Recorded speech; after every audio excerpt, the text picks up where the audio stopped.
On peut reprendre notre cours d'histoire dans les pages de La Redoute, oui, parce qu'on va faire des bonds dans le temps. On est déjà arrivé dans les années 80. Je ne sais pas si vous vous rappelez quand vous feuilletiez ce magazine. On a tous découvert, vous savez, cette jeune femme qui se caressait la joue avec un drôle d'appareil long, comme ça. C'était des sextoys ? Alors moi, j'en avais pas conscience à 8 ans en feuilletant le catalogue de La Redoute. Je me suis demandé, comme tout le monde, ce que c'était. Mais effectivement, un massage des joues, ça doit être agréable.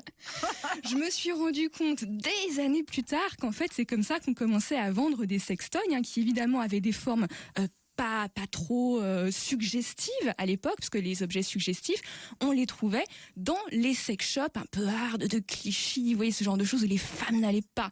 Mais les sextoys ont changé d'apparence, et les boutiques aussi. Aujourd'hui, c'est beaucoup plus simple d'accès pour les couples et pour les femmes. C'est coloré, les sextoys, maintenant, c'est pop, on les trouve plus facilement sur Internet, il y a des boutiques accessibles et sympas qui donnent envie. Tout à fait, depuis Sex and the City, qui a révolutionné effectivement le rapport à la sexualité des femmes, on a popularisé des sextoys qui ont des couleurs très pop, violet, rose, des sextoys qui n'ont plus des formes de pénis en tant que telles, biologiques j'entends, mais voilà, on se souvient tous de Carrie Bradshaw et de son Rabbit, et bien finalement elle nous a donné l'autorisation à nous, toutes les femmes des années 80, 70, d'acheter ce type d'objet pour notre plaisir.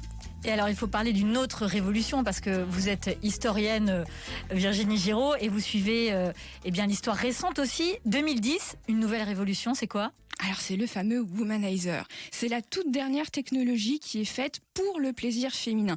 Jusque-là, à peu près tous les sextoys, à part le womanizer, mais parce que c'est un objet de massage qui a été détourné de son usage premier, étaient faits pour une pénétration vaginale et pouvaient être utilisés aussi sur le clitoris. Donc une sexualité phallocentrée, comme vous dites. Phallocentrée, exactement. Or, le womanizer est pensé pour être apposé directement sur le clitoris et n'a aucun autre usage. Alors évidemment, on pense tous au petit canard, machin, mais ça aussi c'est un objet détourné. Là, c'est la première fois qu'on a un sextoy qui est uniquement tourné vers le clitoris avec un système d'air pulsé qui va permettre d'avoir des orgasmes d'assez bonne qualité, mais des orgasmes très hygiénistes, parce que... Ça veut dire quoi, ça ? Finalement, ça va vite et puis on n'y met plus les doigts, il n'y a plus les humeurs. C'est très 21e siècle quelque part. C'est un orgasme efficace et propre. Mais est-ce que finalement l'érotisme c'est pas l'inverse, c'est-à-dire le prendre son temps, aller à la découverte du corps de l'autre et de tout ce que ça implique. Donc il y a du bon et du mauvais quelque part, et puis surtout il faut dire qu'on commence pas sa sexualité avec une Formule 1. Donc on commence d'abord à jouir tout seul, puis avec ses partenaires, et après on rajoute les jouets. Bon, leçon morale, faites-vous plaisir, c'est le plus important. Minute Papillon sur France Bleu, Sidonie Bonnec.